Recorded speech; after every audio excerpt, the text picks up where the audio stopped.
자, 이번엔 두 번째 시간 서술형에 대해서 설명을 드리겠습니다. 서술형에 대한 부분은 약간 단답형하고 틀리죠. 자, 단답형은 가장 기본적인 기본 아이템과 중요 아이템만 제대로 쓰셔도 될 수 있고요. 좀 우리가 생각하시면 기교를 덜 부려도 합격을 할 수 있다 하는 거지만 서술형에 대해서는 뭐냐면 귀하의 의견을 여쭙습니다. 즉 귀하의 의견은 가장 중요하다고 생각하는 의견은 무엇인가요? 가장 핵심 의견은 무엇인가요? 라는 것을 물어보는 거기 때문에 여기서는 조금 더 전문가다운 냄새가 풍겨야 되겠습니다. 자, 그러면 한번 내용을 볼까요? 자, 이제 내용을 이제 먼저 문제를 풀기 전에 분석해야 되는 건 뭐냐면 교량 신축임의 형식이 있으니까 질문 요지가 1번 형식이고요. 그다음에 손선 유형, 그다음에 대책 이렇게 나왔습니다. 대책. 그러면 여기에 대한 부분은 뭐냐면 이 내용에 대해서 각각 설명을 하셔야 돼요. 즉 예를 들면 형식에 대해서는 재질에 따라서 고무냐 강제냐 또는 구조적인 방향에 따라서 구조적인 영향에 따라서 또는 재질에 따라서 아니면 어떤 사용 대상에 따라서 이걸 나눌 수 있는데 우리 이제 얘기하는 고무, 강제 이런 식으로 이제 얘기를 할 수 있고요.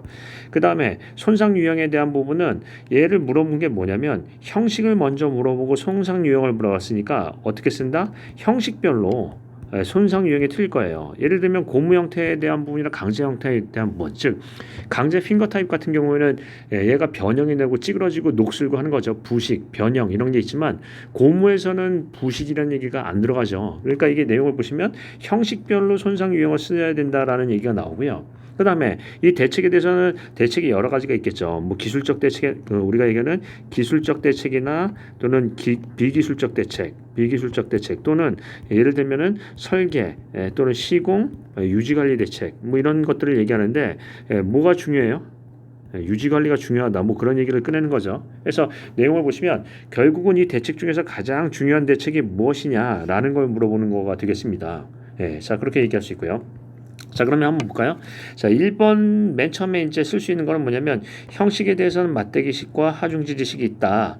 또 손상 유형은 뭐가 있다라고 했고요. 그다음에 방지 대책은 뭐가 있다. 설계시, 시공시, 유지관리시 이런 부분이 있는데 본고에서는 이렇게 돼 있습니다. 자, 이게 무슨 얘기냐면 본고에서는 가장 중요한 게 이거다라는 얘기를 하고 있죠. 그래서 신축임의 손상의 대안으로 될 수 있는 무조인트 교량을 강조를 한다. 이렇게 돼 있으니까 내용을 잘 쓰셨죠. 그래서 이 3번에 쓸 수 있는 부분은 뭐냐면 그 논술의 핵심 키워드입니다. 내가 내 논술에서 이게 가장 중요하다고 난 본다라는 것들을 이제 강조하는 거죠.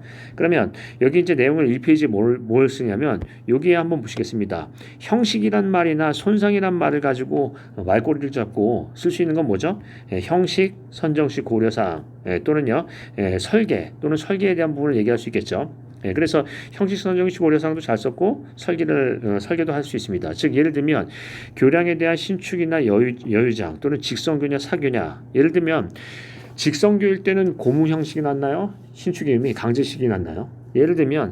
예를 들어서 사교라는 거는 여기 이제 교량의 교축이 있으면 교축과 교대가 직각이 아니라 이렇게 방향이 경사가진 거죠.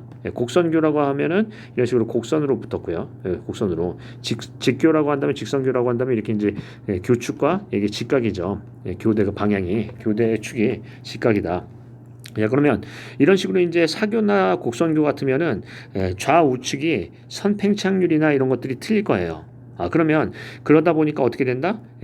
만약에 변형에 대한 수용성이 없다고 한다면 신축임이 손상이 될 거다. 즉 강제라면 찌그러진다는 얘기죠. 따라서 이런 경우에 뭐가 낫다? 고무 이런 거죠. 그러니까 이런 내용을 쓰면은 뭐냐면 고무면은 사교에서는 별로 안 좋고 강제면은 예를 들어서 고무면 사교에서는 별로 좋고 강제면은 안 좋다라는 것들을 할 수 있는 그 형식 선정식 고려사항 이런 것들을 쓸 수 있죠. 그러면은 여기서 어떤 얘기를 꺼낼 수 있다? 형식 선정식 고려사항, 형식 선정 절차 이런 얘기를 꺼낼 수 있겠네요. 그래서 형식이란 말을 가지고 조금 더 집중해 보면 좋겠습니다. 자, 그럼 어떤 얘기를 한다? 형식 선정식 고려사항, 형식 선정식 절차 그렇게 하고요. 그 다음에 설계에 대한 부분은 1페이지에 올 수 있는 가장 기본 아이템이에요. 즉 이것도 그냥 쓰는 것보다 뭐한다? 형식 선정을 위한 설계 유관의 검토 형식이라는 얘기를 꺼내주는 거죠. 형식 선정을 위한 설계 유관의 검토라고도 쓸 수 있겠습니다. 자, 그러면 다음 페이지로 한번 넘어가 볼까요? 자, 현식은 맞대기식과 하중지지식 해가지고 목지형, 보강형, 컷오프형, 뭐 또는 뭐 가동판, 톱날형, 신축이 합성 신축이음 뭐 여러 가지를 얘기하고 있는데 여기서 이제 분명히 손상 유형이라고 바로 형식 다음에 나왔죠. 그러니까 형식은 손상 유형은 어떻게 한다? 형식별로 쓰는 게 맞겠습니다. 왜냐하면 손상 유형만 쓰라는 게 아니라 형식을 쓴 다음에 손상 유형을 쓰랬으니까 이 형식별로 손상 유형이 틀리다라는 얘기죠. 고무하고 강지하고 어떻게 똑같느냐? 손상이. 그래서 그런 부분으로 하시는 게 낫겠고 이런 것들은 질문 요지를 가급적 도식화해서 어떤 부분에 어떤 손상이 나는지를 그려주시는 게 낫겠죠. 뭐 예를 들면은 이런 식으로 해서 핑거 타입을 그린다고 한다면 핑거 타입에 대해서 해가지고 규격 치수와 재원을 놓고 어느 부분에 어떤 손상이 나는지 그런 것들을 명칭을 넣어서 해서 뭐 누수가 생긴다라든지 아니면 부식이 생긴다라든지 변형이 생긴다라든지 아니면 여기 무수축 무탈부에서 어떤 스폴링이 생긴다든지 하는 것들을 손상을 표현할 수가 있겠죠. 자, 그 다음에 손상 발생에 대한 원인이 있고요. 대책이 있습니다. 중요한 거는 이제 여기서 물어본 거는 질문 요지가 대책이니까 대책은 어떻게 쓰셔야 된다? 용두사미가 되면 안 돼요. 요게 제일 많아야 되겠죠. 그래서 조금 더 구체적으로 해야 되는데 한번 보겠습니다. 중요한 거는 유지관리 대책도 상당히 중요해요. 왜냐하면 유지관리도 손상을 억제할 수 있는 어떤 적극적인 방법이거든요. 그래서 어떤 부분이 빠졌어요? 유지관리 대책 하는 거고요. 그 다음에 이런 게 한번 보겠습니다. 여기서는 자 시방서처럼 쓴다고 했습니다. 뭐뭐 함으로 뭐뭐 하여야 한다. 즉 이유와 방법이요. 방법. 예. 자 그럼 한번 보겠습니다. 설계유관 산정 철저 어떻게 하는 거예요? 왜 하는 거죠? 이유가 뭔가요? 설계유관을 확보를 못하면 어떤 문제가 있고 어느 정도를 확보해야 되나요? 방법, 이유와 방법. 그래서 여기에 대한 부분은 내용을 조금 더 잘 쓰십니다. 뭐 내용을 보시면 연결부에 대한 뭐 시공을 한다라고 써놓고선 뭐 결속, 콘크리트 치밀 시공 어떻게 하는 거죠? 어느 부분에 어떻게 하는 거죠? 콘크리트를 다 쌓아버릴 수는 없는 거고요. 그래서 여기의 내용을 한번 읽어보면 이분이 내용을 잘 알고 있는지 모르고 있는지를 알 수 있죠. 특히 이런 데서 보시면은 요즘에 뭘 할 수 있나요? 신축계획에 대해서는 밑에 하단부의 지수나 부식에 대한 부분도 굉장히 중요하게 생각하고 있고요. 또요, 포장부나 그 연결부에 무수축 몰탈이나 이런 것들도 굉장히 중요하게 보고 있죠. 그래서 그런 부분에 대해서 구체적으로 마감을 어떻게 할 건지 하는 내용을 써주셔야 되겠습니다. 자 그렇게 보시고요. 그다음에 3페이지 이런 얘기를 한번 보겠습니다. 손상부의 처리 대책해 가지고 이제 보수 보강에 대한 부분을 얘기했는데 자 아까 뭐가 중요하죠? 유지 관리 대책도 중요하다고 했어요. 여기 보시면은 손상부의 처리 대책은 구조적, 비구조적 해서 심각할 경우 또는 경미할 경우에서 뭐 이렇게 한다고 했는데 이거는 비교죠, 비교. 공법 비교죠. 이게 대제목이 맞나요? 처리 대책에 대한 부분이 이게 아니라 공법 비교죠.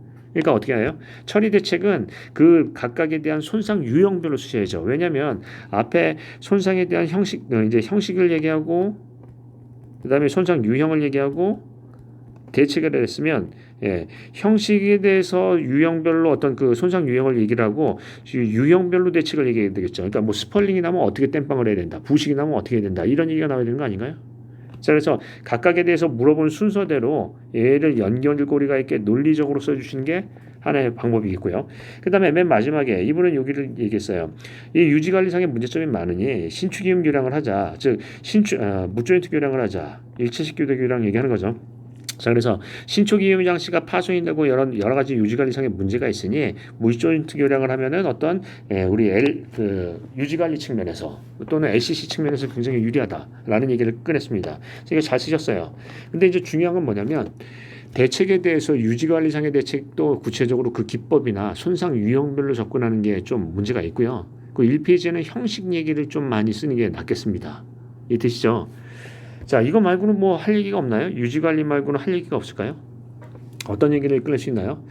이게 이제 무조인트 교량 얘기 말고 또 우리가 얘기할 수 있는 게 어떤 부분이 있죠? 시특법에 따른 유지관리 하는데 유지관리를 좀 더 효율적으로 하기 위해서 어떤 기법, 스마트 건설 기법을 쓸 수 있나요? 예를 들면 뭐요? BIM이나 이런 것들도 얘기할 수 있겠죠. 3차원 어떤 시각화 기술이요. 그런 부분에서 어떤 유지관리 효율성을 높인다. 뭐 이런 얘기도 꺼낼 수 있죠. 자, 그 정도라고요. 무조인트 교량 괜찮습니다. 자, 이 정도로 보고요. 다음 문제 한번 볼까요? 자, 다음 문제는 스마트 콘크리트가 되겠습니다. 자, 스마트 콘크리트의 종류는 사자하죠. 사자. 그래서 뭐 한다? 자기 치유, 자가 진단, 자율 변화, 자기 제어. 자기 치유, 자율 변화, 자가 진단, 그다음에 자율 변화, 자기 제어. 뭐 이렇게 이제 내용을 쓸 수가 있겠죠. 특히 이제 중요한 부분은 자기 치유 콘크리트에서 뭐야? 미열 캣방 무섬. 자, 미생물 열 공급, 그다음에 캡슐, 그다음에 방수제 설치, 그다음에 캣방 무섬, 무기물 석출 방식, 그다음에 섬유 보강 이런 부분을 얘기할 수 있겠죠. 자, 그래서 그 구성 원리에 대한 부분을 설명을 하고, 그다음에 균열에 대한 자기 치유 콘크리트를 이제 강조를 하라 얘기했습니다. 근데 실은 여기에서 이제 또 플러스 알파가 있죠. 우리 얘기하는 스마트 콘크리트는요. 즉 어떤 부분도 있을 수 있다. 요즘에 얘기하는 무슨 콘크리트요? 예를 들면 그 미세먼지 저감 효과가 뛰어난 그 콘크리트가 있죠. 광촉매 콘크리트요. 콘크리트가 얘기할 수 있고요.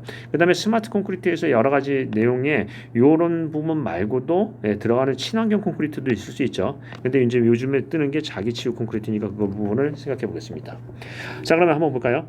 스마트 콘크리트 여기서 물어본 건 종류, 구성 원리, 그 다음에 자기 치유 콘크리트 했으니까 뭐라고 되어 있죠? 스마트 콘크리트의 종류는, 그 다음에 여기 그대로 써야죠. 뭐라고 써야 돼요? 스마트 콘크리트의 1번 종류는, 2번 스마트 콘크리트의 구성 원리는, 3번 자기 치유 콘크리트는, 이렇게 써야 되겠죠. 자기 치유 콘크리트는 가지고 얘기를 끊을 수 있겠습니다. 근데 최근 뭐가 또 있다고요? 뭐 예를 들면 광촉매 우리 콘크리트들이 있다. 뭐 이런 얘기를 끊을 수 있어요. 자, 건설 재료로서의 콘크리트의 인식 전환, 그리고 뭐 스마트 콘크리트의 종류 및 구성을 있었는데, 일단 이거는 뭐에 집중하냐면요. 뭘 해요? 예를 들면 스마트 콘크리트에 대한 기본 개념을 쓰는 거예요. 즉 우리가 맨날 쓰는 것 중에서 빼먹은 게 있는데, 기본 대제목은 뭐죠? 정목 필배, 정의, 목적, 필요성, 배경, 이런 것들을 쓰는 거죠. 정목 필배. 그래서 뭐 스마트 콘크리트의 정의가 무엇이냐 이런 것부터 먼저 나와야죠. 어떤 게 스마트 콘크리트다 하는 거예요. 자, 그렇게 하고요. 그 다음에 여기 이제 스마트 콘크리트 질문 요지가 종류 및 구성 원리라고 했는데, 그래서 종류 및 구성 원리를 이렇게 쓰셨는데, 가급적이면 종류 따로 열거하고요. 구성 요소 원리를 따로 쓰는 게 낫겠죠. 구성 원리를. 그래서 그렇게 얘기하는 게 낫겠습니다. 즉 자가 진단 기술도 종류가 있을 수 있고, 자율 변화도 있고, 자기 제어도 있고, 뭐 이런 부분이 있는데, 구성 원리에 대한 부분은 좀 더 구체적으로 빼서 쓰는 거죠. 그래서 각각 쓰시는 게 좋겠고요. 자, 그 다음에 한번 보겠습니다. 그 다음에 이제 각각 그 콘크리트에 대해서 정의를 갑자기 나왔는데, 이렇게 하는 게 아니라, 여기 이제 자기 치유 콘크리트에 대한 부분을 나왔죠. 그러니까 다시 얘기하면, 우리 앞 페이지로 가셔서 내용을 보시면 종류는 4가지가 있고요. 구성 원리는 뭘 한다? 그 원리, 즉 우리 얘기하는 치유, 우리가 이제 콘크리트에 대한 어떤 메커니즘이나 기능이나 또는 구성에 대한 부분, 뭐 이런 구성 원리나 이런 것들을 설명하는 거니까 이 내용을 각각 쓰시는 게 낫겠습니다. 종류별로. 그렇게 얘기하고요. 그 다음에 특히나 자기 치유 콘크리트에 대해서 쓰라고 했으니까 자기 치유 콘크리트에 뭐요? 여기에 대한 구성 원리를 조금 더 상세하게 써주는 게 낫겠죠. 예를 들면 뭐 미생물을 이용한 자기 치유 방식이나, 미생물을 이용한 무기물 석출 방식의 자기 치유 방식이나, 아니면은 우리 마이크로 캡슐을 이용한 어떤 자기 치유 방식이나 이런 것들을 원리를 쓰라는 얘기죠. 자, 그러면 이제 내용을 보시면 여기 이제 정의를 쓰셨고요. 그 다음에 이 밑에가 뭐냐면 이게 뭐죠? 캡슐 방식을 이용한 마이크로 캡슐 방식을 이용한 원리예요. 그러니까 어떻게 쓰셔야 되냐면 자기 치유 콘크리트에 대한 정의, 자기 치유 콘크리트에 대한 종류, 자기 치유 콘크리트에 대한 뭐요? 균열, 자기 치유 원리. 이렇게 해서 원리에 대해서 우리 이제 보통 많이 알고 있는 게 뭐가 있나요? 예를 들면은 미생물을 이용한 방식과 무게물 석출 방식과, 또는 마이크로 캡슐을 이용한 우리 이제 균열 치유 원리, 이런 부분을 얘기를 꺼낼 수가 있겠죠. 자, 그래서 이제 뭐 내용을 이제 쓰시고, 그 다음에 이제 어떤 의의를 썼습니다. 자, 그럼 한번 보겠습니다. 자기 치유 콘크리트의 한계성과 발전 과제 이렇게 썼는데, 그 한계성이 뭐예요? 예를 들면 여기다 키워드를 쓰셔야 돼요. 예를 들면 신공법에서 가장 큰 점은 뭐죠? 맹점은요, 경제성이에요. 예를 들면 한번 보겠습니다. 여기 콘크리트에 대해서 이렇게 철근이 있고 콘크리트 표면이 있는데 피복이 있는데 균열을 난다고 한다면 균열은 크게 두 가지에서 발생해요. 어떻게 해서 발생하냐면 밖에서부터 안으로 오든지 안에서 철근하고 콘크리트의 경계면에서부터 발생하든지 할 거예요. 가운데서 중간에서 갑자기 생기는 게 아니라 어떤 건조 수축 균열이나 이런 것들의 자기 수축 균열을 보면은 가운데 자기 수축 균열을 보면은 철근하고 콘크리트의 경계면 또는 건조 수축하면은 콘크리트와의 콘크리트 경계면에서 오는 거니까 이렇게 경계면에서 오지 가운데서 나는 경우는 상당히 드물죠. 그러면 한번 보겠습니다. 우리가 어떤 그 마이크로 캡슐을 그 혼입을 해서 그런 균열을 치유를 한다고 한다면 전부 다 하는 게 나은가요? 아니면 이렇게 철근 피복이 철근 표면이나 아니면은 콘크리트 표면에 이렇게 살짝 여기만 그 경제성을 확보하기 위해서 피복식으로 해가지고 마이크로 캡슐을 도포하는 게 나은가요? 이게 더 훨씬 나은 방법이죠. 그러니까 예를 들면은 전체를 다 균질하게 하는 것보다는 이렇게 해서 균열이 먼저 시작되는 부분에 이런 처리를 한다면 초기에 제어할 수 있고 경제적이다 하는 방법이죠. 그러면은 그런 걸 제시를 해야죠. 그러니까 이걸 내용을 쓰려면 어떻게 해야 돼요? 경제적인 한계성과 표면 피복 기술 이렇게 써야 될 거 아니에요. 포명 도포 기술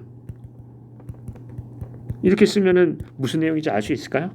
근데 여기다 뭐라고 썼냐면 한계성과 발전 방향이라고 하면은 이 내용을 읽어보기 전까지는 전혀 내용을 알 수 없다. 그래서 대제목은 중요한 게 뭐냐면 여러분 이걸 한번 생각해 보겠습니다. 그 신문이나 논문을 볼 때 가장 중요한 게 뭐죠? 목차예요. 그 목차를 보면은 그 논문의 수준이나 방향을 알 수 있죠. 그걸 먼저 모든 논문은 제일 먼저 힘든 작업이 목차 잡는 거죠. 어떻게 이제 순서를 할 거냐. 따라서 이 대제목을 어떻게 한다? 키워드를 넣어서 강조를 하시는 게 좋겠습니다. 무슨 기술이에요, 도대체? 어떤 부분에서 효과적인 거죠? 그래서 경제적인 표면 피복 기술 또는 도포 기술이라고 얘기를 한다면 그 이유를 알 수 있고 도식화를 해서 이렇게 해가지고 내용을 한다면 조금 더 이해도가 빠르겠네요. 이해되시죠? 자, 그런 부분 얘기할 수 있고요. 그 다음에 균열 자기 치유 콘크리트에 대해서 책임 기술자로서의 재원 이런 얘기는 쓰지도 마세요. 무슨 얘기냐면 책임 기술자로서라는 얘기는 괜찮은데 뭘 제한한다는 건가요? 이게 지금 어떤 걸 제한하는 거죠? 그 대상이 뭐예요? 그래서 계속 얘기하지만 뭐죠? 키워드를 강조한다. 키워드. 내가 보기엔 이게 중요하다. 이런 것들을 써야 되겠죠. 자, 그러면 다시 한번 정리해 보겠습니다. 스마트 콘크리트의 종류 네 가지는 뭐죠? 사자, 자기치유, 자율변화, 자가진단, 자기제어 하는 거고요. 그 다음에 구성원리에 대한 부분은 크게 이제 두 가지를 우리가 설명했는데 뭐요? 미생물에 의한 어떤 균열에 대한 메커니즘, 치유 메커니즘하고 마이크로 캡슐에 의한 어떤 메커니즘 하는 것들을 얘기할 수 있겠죠. 그래서 원리 설명을 했고요. 그 다음에 균열자기 치유 콘크리트는 뭐가 있다? 미열, 캡방, 무섬이 있어요. 근데 여기서 가장 큰 문제점은 뭐예요? 경제성이다? 그럼 경제성에 대한 구체적인 대안 제시를 할 수가 있겠습니다. 이해되시죠? 자, 그 정도로 하고 또 다른 문제를 한번 풀어보겠습니다. 여기 이제 그 넘어가기 전에 다른 분이 이제 여기 푼 거를 한번 비교를 한번 해볼까요? 스마트 콘크리트의 종류 뭐 이제 하면은 앞에 도입 배경 이런 얘기했는데 1페이지는 가급적이면 정목 필배, 목적, 정의 이런 거 쓰시는 것도 하나의 방법이세요. 자, 그렇게 하고요. 그다음에 다음 페이지에 뭐라고 썼냐면 종류 및 특징 해가지고 자율변화, 자가인식, 자기제어, 자기치유 얘기했고요. 그 다음에 메커니즘 했는데 여기 물어본 질문 요지가 구성 원리를 쓰면 구성 원리라고 써주세요. 구성 원리. 자, 그 다음에 자기 치유 콘크리트에 대한 부분에서 정의나 종류 써줘야죠. 그래서 그것도 잘못됐네요. 그래서 이게 같은 답안을 써도 여러 가지 얘기가 다를 수가 있어요. 또 여기 이제 보시면 IoT 기술 발달에 따른 스마트 콘크리트의 융합 기술 방안. 그러면 자, 이 IT 융합 기술도 뭐하고 무슨 기술이 융합된 거예요? 그런 거 써야죠. 이게 뭐 센서 기술이라고요? 그럼 센서와 스마트 콘크리트의 융합 기술 이렇게 써야죠. 이해되시죠? 그래서 가급적이면 뭘 산다? 키워드. 중요한 걸 강조한다. 자, 이런 부분을 한번 생각을 해보시고요. 자, 그 다음에 또 다른 부분 보시면은 어떻게 썼느냐. 이분은 이제 아마 잘 쓰신 것 같아요. 이것도 각각에 대해서 나눠서 쓴다. 종류하고 구성 원리를 나눠서 쓰는 게 이제 기본이고요. 그 다음에 메커니즘이라고 물어본 게 아니라 구성 원리라고 구성 원리라고 했으니까 원리로도 쓸 수 있다. 뭐 그런 얘기입니다. 자, 다음 페이지 보시면은 여기 역시나 관계성과 발전 과제하는데 한계성과 발전 과제겠는데 키워드로 얘기해 주세요. 키워드.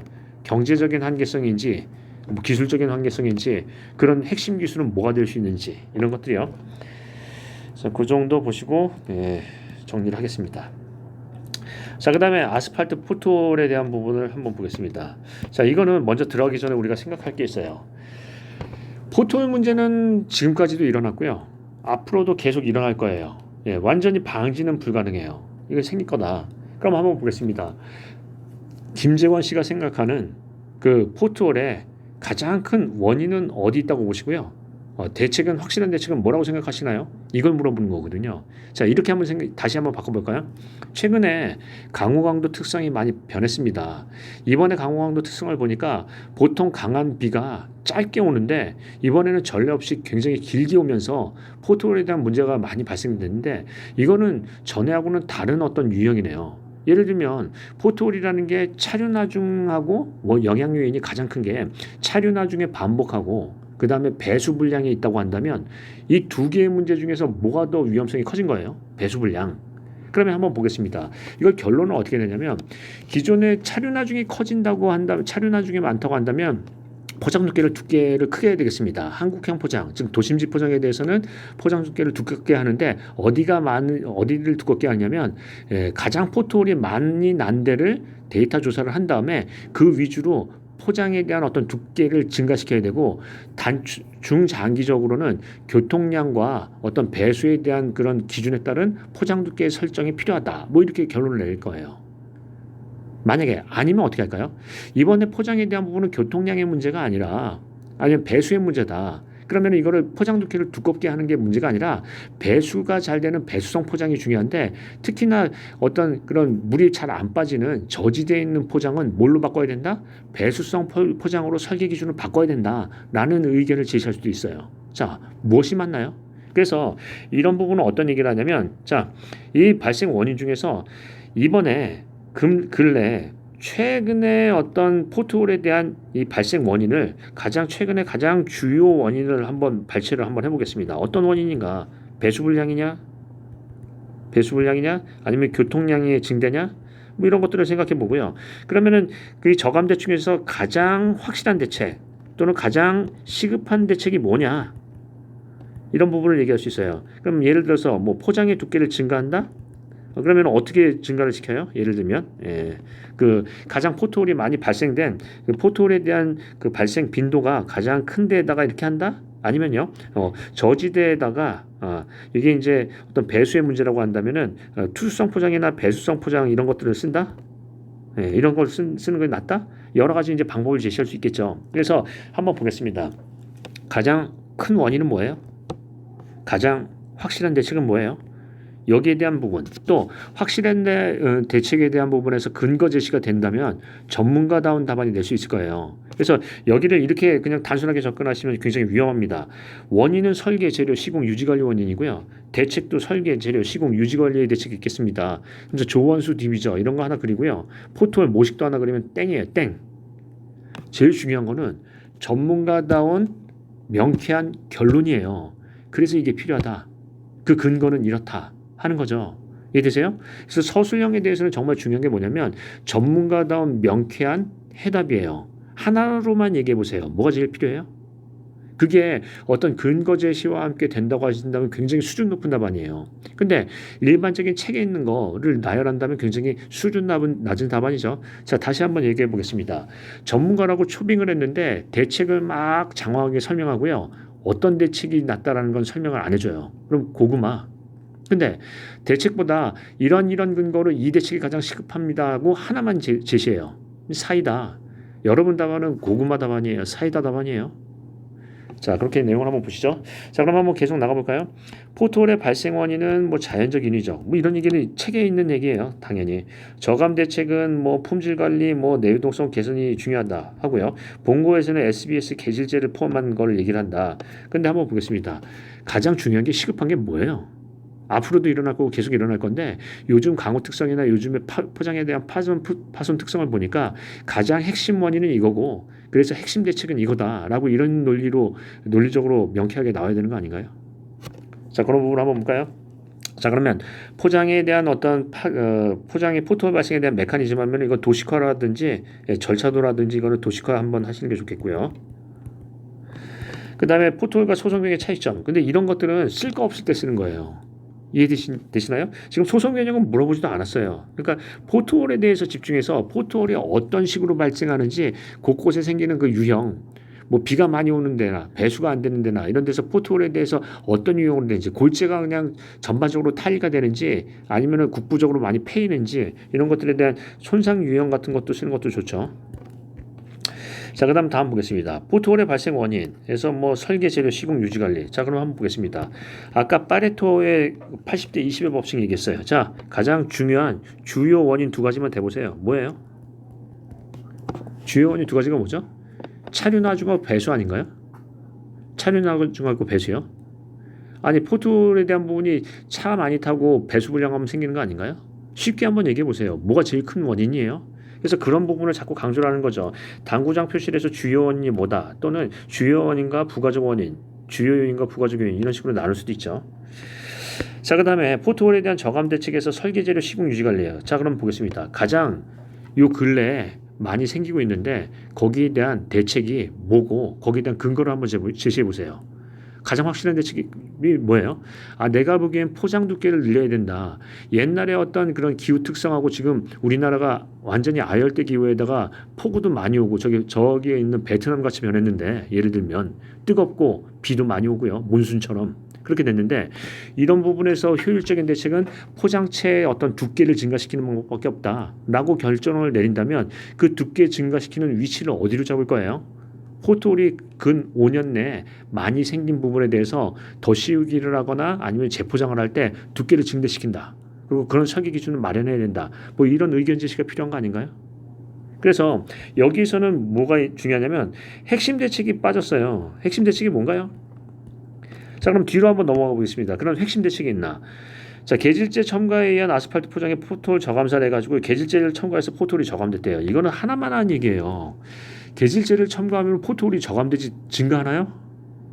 이런 얘기를 쓰려면 뭘 해야 되냐면 계질제에다가 어떤 계질제를 첨가해서 경제적으로 이거를 원가를 다운을 시켰다, 아니면 기술적인 부분에서 공용 수명을 얼마 늘렸다 하는 기술 혁신 사례가 돼야죠.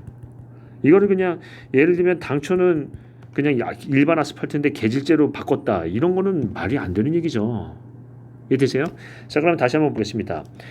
자, 가장 주요 원인은 뭔가요? 주요 원인은 뭔가요? 가장 확실한 핵심 대책은 뭔가요? 핵심 대책이 이거라고 한다면 그 근거는 어디 있는 거죠? 그 근거는 왜 그런 거죠? 이게 나오면 된다니까요. 그래서 그게 없이 장황하게 늘어놓은 다음에 어떤 대책이 없다라고 한다면 이건 문제가 될 수 있어요. 예를 들면 한마디로 포트홀 많이 생기는 데다가 투수성 포장, 배수성 포장을 적극적으로 해야 된다. 아니다. 그 폭력량이 많은 데다가 포장에 대한 두께를 크게 해서 설계 기준을 상향 조정해야 된다. 뭐 이런 얘기가 나와야 되겠죠. 자, 그 정도로 보시면서 이게 핵심이 나와야 된다 하는 거고요. 자, 다음 어떤 유형을 보니까 포트홀의 발생 원인하고 저감 대책이 나왔습니다. 손상 유형을 써놨어요. 손상 유형이 뭐 라벨링도 생기고 뭐 한다. 포트홀을 포함한 손상 유형을 쓰셨네요. 그다음에 포트홀과 소선 변형의 차이점인데 이 얘기보다는 포트홀에 집중하시는 게 좋아요. 포트홀의 정의, 포트홀의 손상 형태, 포트홀이 스케일링식으로 골재가 그냥 표면만 살짝 나간 게 있고요. 팝아웃식으로 떨어져 나간 게 있고요. 완전히 뭉텅이로 떨어져 나가는 경우도 있거든요. 그러니까 그런 부분에서 얘가 국부적인지 전반적인지, 이런 부분에 대한 손상 유형을 그려서 할 수도 있고요. 포트홀에만 집중해서요. 그 다음에 포트홀에 대한 정의도 먼저 쓰셔야 돼요. 자, 그렇게 보시고요. 다음 보겠습니다. 포트홀의 발생 원인, 내적 외적, 뭐 좋고요. 저감 대책 해가지고 뭐 설계 시공했습니다. 자, 그럼 한번 볼까요? 3페이지 핵심 대책이 있나요? 처리 대책 쓴 다음에 핵심 대책이 뭐예요? 포트홀의 취약성 및 친환경 기질제 한다. 그래서 친환경 기질제를 했는데 이게 근본적인 포트홀 대책이 될 수 있나요? 여기는 실은 친환경 대책에 대한 부분을 얘기를 언급을 한 적도 없어요. 실은요. 예를 들면 이렇게 한다고 한다면 어떤 얘기가 있냐면 포트홀의 내구성 증진과 친환경성 확보를 위한 무슨 대책 해가지고 제시를 할 수 있어요. 그거를 원가 비교를 합니다. 친환경이고 돈이 덜 들어가니까 기존 대책 방법하고요. 여기서 얘기하는 제한 대책하고 해가지고요. 이거를 경제성 비교를 하시는 거죠. 그렇게 해가지고 하면은 기술 혁신에 대한 부분을 제한을 할 수가 있으니까. 근데 이런 식으로 그냥 이런 거 한번 해보자, 이런 거 한번 해봤어, 이런 것보다는 그거를 가급적이면 어떻게 한다? 친환경적인 부분에서 예를 들면 LCA 측면에서 얼마나 경제적인 효과가 있는지 이런 부분도 또는 경제적으로 환경적으로 효과가 있는지 이런 것들을 표현할 수가 있겠습니다. 자, 그 정도 보시고요. 이제 다음 문제 볼까요? 다음 문제는 자, 연안 침식 가겠습니다. 자, 연안 침식에 대한 부분은 이것도 이제 시험 문제 나올 확률이 있다고 했죠. 이번에 122에 어떤 시험 문제가 나왔죠? 연안 침식에 대한 관련된 문제가 복합방호 시설 해가지고 1 단답형에 나왔어요. 이렇게 나오면 이제 서술형으로 나올 확률이 크다고 했죠. 자, 연안 침식의 발생 원인은 뭐가 있나요? 예를 들면은 뭐 자연적 원인, 인위적 원인 또는 내적 원인, 외적 원인 이렇게 해서 얘기할 수 있죠. 자연적, 인위적. 자, 대책에 대해서는 뭐가 있죠? 기술적 대책과 비기술적 대책. 비기술적 대책. 기술적 대책은 어떤 기술이 구체적으로 있나요? 강성공법, 연성공법. 근데 따지면 뭐예요? 이제 이런 얘기를 한번 해보겠습니다. 연안 침식에 대한 대책을 잘 수립해도 침식은 막을 수가 없어요. 이해되시죠? 그러면은 이런 얘기들을 많이 합니다. 어떤 논문이나 책이나 이런 데 보면 결론은 뭐냐면 가장 효율적인 방법은 연성공법을 쓰고 양빈을 하자는 거예요. 모래를 공급하자. 그런 부분이죠. 왜냐하면 계속 이게 어떤 기후 변화나 이런 부분이 있으니까 제때제때 그게 생기기 전에 양빈, 모래를 공급을 하고 그 다음에 그 표사 유출을 막으면서 어떤 연성공법을 쓰자. 강성공법을 쓰면은 파의 반사파가 그 에너지가 크니까 오히려 더 연안 침식을 유발할 수 있으니까 연성공법의 양빈이에요. 그러면 결론이 뭐예요? 연성공법하고 성공법 플러스 양빈, 모래를 공급한다라는 얘기네요. 그러면은 여기 이제 한번 내용을 보겠습니다. 원인은 자연적 인위적, 대책은 강성공법, 연성공법. 그래서 3번 결론이 뭐예요? 결론이 어떤 공법을 써야 돼요? 핵심이 뭐예요? 핵심이. 그래서 그런 부분에 대한 얘기를 꺼내는 게 낫겠죠. 자, 그럼 한번 보겠습니다. 연안 침식의 발생 원인과 대책 쓰면은 이제 연안 침식의 종류하고 특징에 의해서 뭐 여러 개가 있는데 기본적으로 1페이지에서는 용어정의 쓰시는 것도 중요해요. 용어정의. 자, 용어정의라고 하면은 예를 들어서 양빈이 뭐냐, 아니면 표사 수지가 뭐냐, 수지가 뭐냐, 또는 예를 들면 여기 위에서 얘기한 연안 침식이 뭐냐 이런 것들을 얘기를 하는 거죠. 연안 침식이란 뭐죠? 정의가? 연안 침식이란 해류에서 발생하는 뭐예요? 표사 수지의 불균형, 즉 표사가 들어오고 나가는 모래가 들어오고 나가는 유입과 유출량의 불균형, 즉 표사 수지의 불균형에 따라서 해안선이 육지 쪽으로 이동하는 현상 이렇게 쓰는 거죠. 그러니까 이런 정의도 쓸 수 있어요. 그래서 1페이지에서는 보통 시방서나 뭐 논문 같은 걸 보시면 맨 처음에 용어의 정의부터 하고 들어가거든요. 그러면 용어의 정의를 관련된 연안 침식과 관련된 용어의 주요 정의 이렇게 쓰셔도 돼요. 맨날 뭐 의미 없이 고려사항, 조사사항 이렇게 쓰지 말고요. 그런 부분으로 정리를 할 수 있다는 거고요. 연안 침식의 문제점 유형이니까 이 문제점 썼습니다. 자, 그럼 원인을 갈까요? 원인은 주요 원인이 있고요. 그럼 주요 원인이 있으면 또 뭐가 있어야 돼요? 부가적 원인이 있어야 되겠네요. 적어도 주요 원인 하나나 두 개는 강조해 줘야 돼요. 이해되시죠? 뭐 무분별한 항만건설이 있다. 직립 호환에서 어떤 강성공법을 많이 쓴다. 해수면의 상승이다 이런 거죠. 근데 지구온난화에 의한 해수면의 상승이나 이런 기후변화는 우리가 막을 수가 없어요. 이건 진짜 장기적인 일이라서 뭐 예를 들면 지구 환경을 보호하는 어떤 방법을 장기적으로 쓰기 전에는 이거는 우리가 막을 수가 없는 거죠. 그러니까 어떤 방법이다? 이런 두 가지에 대한 원인을 강조를 한다. 그러면 어떤 부분이냐면 무분별한 항만건설을 지향을 하고 연성공법을 쓰면서 양빈을 하는 게 가장 낫겠다. 그런 원인이 대책으로 갈 수 있겠죠. 그래서 주요 원인 한 두 개 정도를 강조를 한다 하고요. 대책에 대해서는 뭐가 있다? 기술적 대책과 비기술적, 즉 법제도적 대책이 있고 기술적 대책에 대해서는 어떻게 한다? 강성공법에 대한 공법 기준이 있고 연성공법에 대한 부분이 있다. 이렇게 이제 얘기하고 있습니다.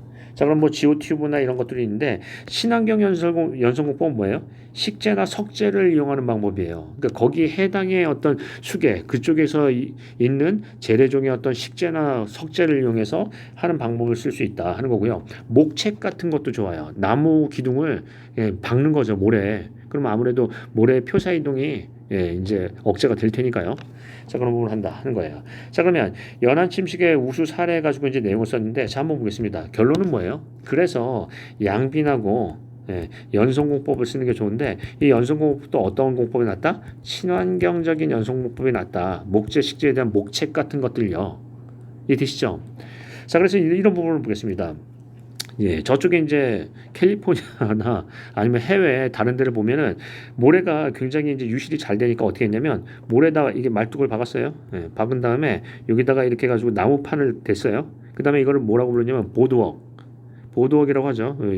팝송에 언더도 보드워크이라는 노래도 있지만 보드워크이라는 걸 만들어서 여기서 사람들이 조깅도 하고 할 수 있어요. 그러면 이게 뭘 하는 거냐면 친수 공간으로 이용할 수 있어요. 사람들이 와가지고 뭐 물도 보고 뭐 운동도 하고 할 수 있고요. 또 이게 뭘 하는 거죠?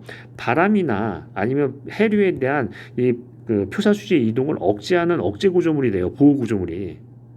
그래서 이런 부분에서 이거를 뭘로 만드냐면 그 해당의 그 주변에서 그 자생하고 있는 나무, 즉 우리가 얘기하는 목재로서 이렇게 그 조성을 했거든요.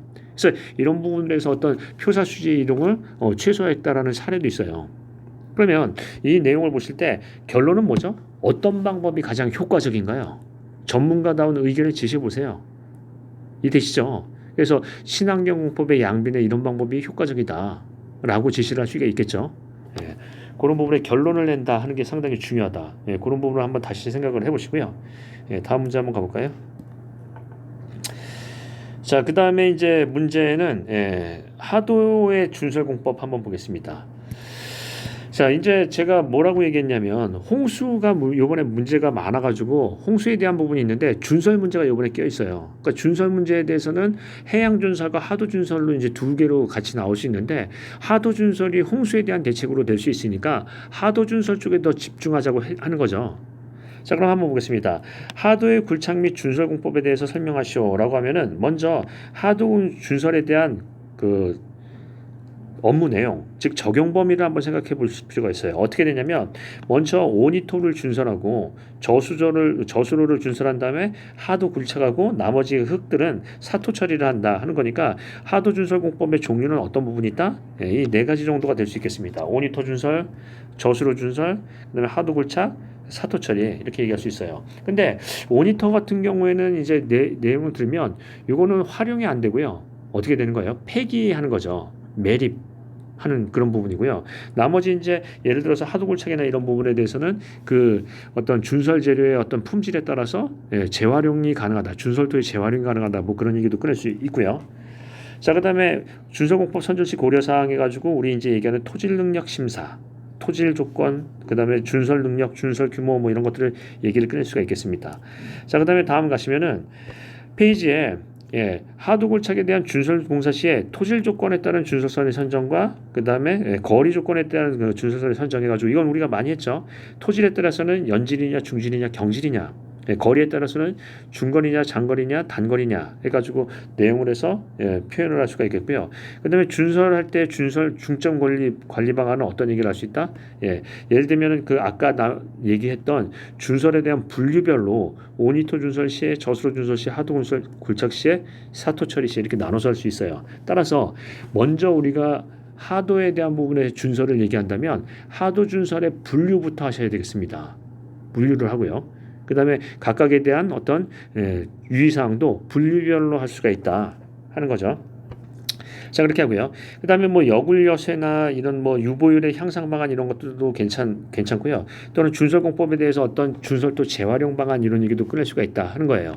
근데 요즘 같이 이제 비가 많이 오고 어떤 홍수가 많이 오면서 쓰레기 얘기하면은 또 어떤 얘기를 꺼낼 수 있다? 폐기물에 대한 처리나 이런 매립 방법도 굉장히 중요한 방법 중에 하나다.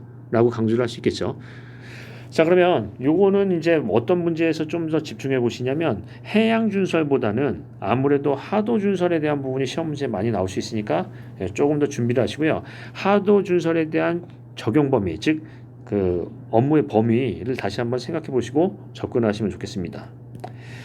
자, 그다음에 다음 문제 한번 가볼까요? 다음 문제는 하천공사의 홍수 방어하고 조절 대책이요. 자, 요거는 어떤 문제냐면 자, 저번에는 이제 이렇게 얘기했죠. 도심지 침수, 홍수에 관련된 문제, 침수나 홍수에 대한 문제가 나올 거예요. 근데 이제 한번 보시면 우리 이렇게 얘기하죠. 자, 여기 이제 하천이 이렇게 있다, 제방이 있다 하고 제방이 있고 여기 이제 도심지가 있어요. 그러면 이제 우리 이걸 딱 잘라서요. 여기를 뭐라고 한다? 내가 있으니까 제내지. 여기 내가 없으니까 제외지. 해요. 여기 침수를 뭐라고 한다? 내수 침수. 여기 침수를 뭐라고 한다? 외수 침수. 자, 그래서 비가 오면은 비가 흘러가서 여기 고여서 증발이 되고, 그다음에 이 구름이 이동을 해서 또 비를 내리고 해서 이게 우리가 이제 빗물에 대한 순환 사이클이에요. 빗물에 대한 사이클이에요. 그러면 제네지에서 하는 방법은 여기 이제 대책은 뭐가 있냐면 뭘 하는 거예요? 얘가 이제 적극적 대책인가요? 소극적 대책인가요? 적극적 대책인데 적극적 대책은 뭐 한다? 식생, 조경, 투수성 포장, 또 뭐 이런 거. 그 투수성 포장은 그 제방내로의 유입량, 즉 유출량을 줄이는 거죠. 이런 부분이 있고요. 또는요 저류지, 조절지. 그래서 우리가 얘기하는 유수지, 뭐 이런 것도 있고요. 지하댐, 또는 뭐 천변저류지, 뭐 이런 것들도 할 수 있죠. 자, 이렇게 하고요. 이쪽으로 넘어가면 뭐 한다? 예를 들면은 대책에 대해서는 얘가 소극적 대책인데, 지하 방수로, 뭐 제방고 증고, 또는 뭐 예를 들어서 여러 가지 이제 시설물 하는 거예요. 그러면 저번에 강의를 했듯이 여기서 얘기하는 걸 우리가 분산형 물관리, 이쪽 제외지에서 하는 거를 집중형 물관리라고 한다면 자, 이 오른쪽과 왼쪽 중에서 어떤 게 더 효율적인 대책이라고 했어요? 적극적 대책이자 분산형 물관리요. 왜냐면 얘가 여기서부터 대책을 세우면 여기 내려가는 여기 하천까지 유입에 되는 우리가 뭐라고 얘기하죠? 유달 시간이라고 얘기하는데 이 유달 시간만큼이 저수 용량으로 잡혀서 같은 용량이면 어떻게 한다? 그 저수 용량이 훨씬 크다. 라고 해죠. 그리고 이런 분산형으로 한다고 하면은 대규모 에너지 집중력의 큰 시설을 만들지 않아도 되기 때문에 친환경적이다 하는 거예요. 그러면 우리가 이런 부분을 얘기할 때는 분산형 물 관리를 강조하고 친환경적인 부분을 강조를 해야 되겠네요. 자, 그럼 한번 보겠습니다. 홍수 방어하고 조절 대책이 있다라고 하면은 방어가 적극 대책인가요? 조절이 적극 대책인가요? 결국 그 얘기하는 거죠. 홍수 방어하고 조절 대책이라는 얘기는 뭐 한다? 방어는 적극 대책이고 조절은 우리가 얘기하는 소극 대책이다. 그래서 이렇게 해서 나눠서 할 수 있어요. 그러면은 그렇게 따진다고 한다면 방어가 중요한가요? 소극적인 조절이 중요한가요? 방어가 중요하다. 그러면 제네지 대책이 중요한 거네요. 그래서 어떤 결론을 내릴 수 있어요? 친환경적인 분산형 물관리. 자, 예를 들면 한번 보겠습니다. 생태 수로나 생태 연못을 주택가에 만드는 거예요. 그러면 그게 우리가 얘기하는 이제 건천시에는 갈수기 때는 물이 덜 있지만은 비가 많이 올 때는 거기에 그 완충지가 생겨가지고 홍수에 대한 대책이 될 수 있다. 근데 그게 또 어떤 효과가 있을 수 있냐면 도심지의 열섬 저감 효과하고요. 미세먼지 저감 효과. 식물이 많이 살고 물이 많으니까 미세먼지 저감 효과라는 어떤 도심지의 문제점도 해결할 수 있다는 거네요. 맞나요? 그래서 그런 원리로 갈 때는 강조를 하나 해줘야 되겠죠. 그럼 한번 보겠습니다. 방어하고 조절 대책에 대해서는 어떤 방법이 있다라고 얘기를 하고요. 그 다음에 여기서는 기후변화에 따라서 홍수관리 기술에 대해 제안하고자 하는데 그 관리 기술이 뭐냐는 거죠. 키워드. 자, 그 다음에 홍수에 대한 그 패러다임이 변하는데 이 패러다임이 뭐가 변한다는 얘기인가요? 패러다임이 뭐가 변한다는 거죠? 강우강도의 특성이 변한다는 거고요. 패러다임이라는 얘기는 뭘 얘기하는 거죠? 우리가 얘기하는요. 그 동시대에 갖고 있는 사회적 구성원의 공통된 사고의 틀이에요. 공통된 사고의 틀.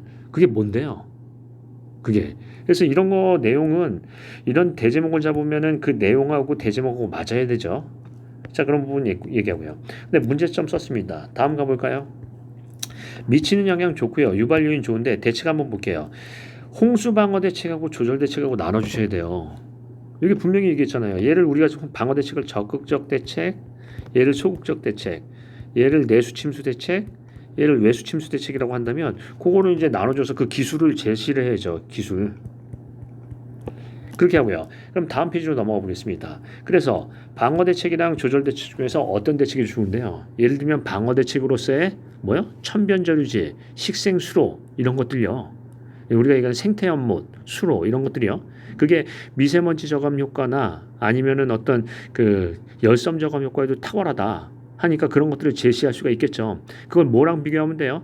대규모 어떤 에너지 집중형의 지하방수로하고 비교를 하시면은 좋겠네요. 맞나요?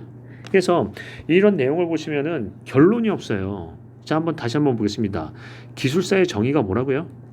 기술사의 정의는 매번 얘기했죠. 예, 현장에서 발생 가능한 문제를 발췌를 하고요. 뭘 한다? 구체적인 대안을 제시할 수 있는 사람. 그게 기술사예요. 그러면 구체적인 핵심 대안을 하나 제시해 보세요. 그게 없다면은 고구마다반. 이해되시죠? 자, 그렇게 얘기를 꺼낼 수 있고요. 자, 그 다음에 다음 부분을 보시면 요거는 이제 간단하게만 끝내고 가겠습니다. 저번에 이제 제가 뭐가 문제가 나올 확률이 크다고 했냐면 댐에서는 시공 계획, 얘가 이제 필댐이 됐던 뭐가 됐던 간에 시공 계획에 대한 부분이 많이 나온다고 했죠. 왜냐면은 착공 시기에는 시공 계획이 많이 나오는데 이게 필댐에 대해서는 대규모 토공이나 이런 것들이 들어가니까 시공 계획을 한다. 그런데 필댐의 시공 계획이 나올 수도 있고 뭐 RCCD의 시공 계획이 나올 수도 있어요. 그래서 그런 부분에서 이제 공정별 준비 사항에 대한 부분이 어떤 시공 계획에 대한 부분도 얘기를 할 수 있고요. 그다음에 현장 시공 방안은 시공 시 주의 사항이 될 수가 있겠습니다. 자, 그러면 한번 보겠습니다. 1페이지에 RCCD 공법과 재래식 공법의 차이점 뭐 이렇게 쓸 수 있고요. 그다음에 시공에 대한 부분에서 가장 공법에서 가장 기본 아이템은 시공 순서예요. 그러니까 시공 순서에 대한 부분에서 사이클 타임을 표현을 할 수가 있겠습니다. 그런데 다음 페이지 보시면은 우리 이제 공정별 준비 사항 하면은 이게 이제 준비 사항이 뭐냐면 공종이 아니라 공정이겠죠. 예, 공사 순서별이에요. 순서별. 준비 사항 하면은 예를 들어서 이제 공정이 뭐가 있냐면 유수 전환, 기초 처리, 그다음에 댐체 본체 시공 이런 것들을 굵직하게 나눠서 할 수 있죠. 그러니까 맨 처음에 뭐예요? 유수 전환, 기초 처리. 이거 왜 이런 거 안 해요? 예, 기초 처리 이런 거 먼저 하고요.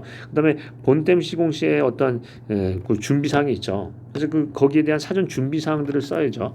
그러니까 예를 들면은 유수 전환을 먼저 하려면은 어떻게 해야 되죠? 예, 그러면 이제 흑댐 같은 걸 하려면은 제작장이나 야적장 이런 거요, 진입로 이런 것들 설치해야 되는 거고요. 예, 기초 처리하면 뭐요? 기초 처리의 설비의 위치 또는 계획 이런 것들을 수립해야 되죠. 시험 주입 같은 거요. 그다음에 본댐에 어떤 성토 계획이나 이런 것들, 토공 계획, 성토 계획 이런 것들을 수립해야 되겠죠. 그래서 거기에 대한 준비 사항을 쓰고요. 그다음에 시공 관리 방안은 시공 시 주의 사항을 쓰는 거예요. 자, 한번 보겠습니다. 특히 주의해야 할 사항이 뭔가요? 특히. 그래서 그런 얘기를 하죠. 우리가 이제 보시면은 여기 이제 그림이 그렸으면은 여기 이제 A 단면을 이렇게 한번 그려보겠습니다. 이렇게 이제 그려보면은 얘가 어떻게 되냐면 이쪽 분은 ELCMV고요. 이쪽 분은 RCCD다. 우리가 얘기하면 이제 유슬럼프와 무슬럼프를 나누면은 여기 이제 뭐 ELCM으로 하고 그다음에 여기 이제 RCD를 한다 하면은 RCCD로 한다면은 이 접합부의 경계면의 다짐이 필요하다고 했죠. 그래서 이종 경계부에 대한 어떤 다짐 관리 이런 것들도 설명을 하고 있었는데 그래서 여기에 대한 중요한 거를 강조를 해야 되겠죠. 그러니까 다짐 관리 뭐 이런 얘기를 하는데 뭘 한다? 이종 경계부의 접합부 중점 관리 대책이요. 그래서 그런 게 어디에 나와야 되냐면 3페이지에 나와야 되겠죠. 여기서는 이제 그린 컷에 대한 부분을 강조를 했는데 여러 가지를 꺼낼 수 있지만 이종 경계부의 다짐 이런 얘기를 꺼낼 수 있고요. 그 다음에 사례에 대한 부분은 가급적이면 공기 단축하면 공기를 써주세요. 당초 변경해서 당초에는 어떤 기법을 썼는데 변경해서는 이런 기법을 써서 공기를 뭐 2개월을 단축을 했다 하는 그런 부분에 대한 내용을 꺼낼 수가 있겠죠. 자, 그러면 이제 여기도 이제 다시 보시겠습니다. 여기 이제 얘기했듯이 시공 계획이나 시공 전 준비에 대한 부분이 중요해요. 왜냐면은 착공 시기에는 그런 부분을 많이 물어보고 본 공사보다는 시공 계획에 대한 부분을 많이 물어보거든요. 그래서 그런 부분에 대해서 준비를 하십니다. 자, 그러면 이제 정리를 한번 해볼까요? 서술형에서는 하나 제일 중요한 게 있어요. 아까 이제 단답형에서는 기본 아이템과 중요 아이템만 알면 충분히 붙는다고 했습니다. 별다른 기교는 부리지 않는다. 근데 서술형에서는 뭐가 중요해요? 사이다 답안. 그래서 핵심 대책이 뭐예요? 이거 물어보는 거예요. 그래서 그런 부분에 대한 부분은 이게 이제 결론부를 읽어보시면 이분이 책만 읽고 끝낸 분인지 아니면 책을 심도 있게 공부를 하시고 거기에 대한 어떤 그 전문가적인 식견이 있는지를 알 수가 있는 거죠. 그러니까 대책에 대한 부분을 나열만 하고 끝내지 마시고요. 그래서 우리는 이게 필요하다라는 결론까지 내주시기 바랍니다. 다시 한번 보겠습니다. 단답형은 뭐가 중요해요? 기본 아이템, 중요 아이템. 서술형은 뭐가 중요해요? 논술의 핵심. 그래서 결론이 뭐예요? 결론이. 핵심 대책이 뭐죠? 그거 하나만 얘기해 보세요. 근거하고요. 그 정도만 하시면 되겠습니다. 자, 코로나 시국에 컨디션 관리 잘 하시고요. 문제에 대해서 어떻게 풀 건가 저번에 찍어드린 문제도 한 번씩 슬슬 풀어보시고요. 가급적이면은 그냥 달달 외우지 말고 생각을 많이 해주시기 바랍니다. 생각 정리 잘 하시고요. 다음 주에는 아주 확실한 아주 열의가 넘치는 강의를 펼쳐 보이겠습니다. 예, 이대로 마치겠습니다.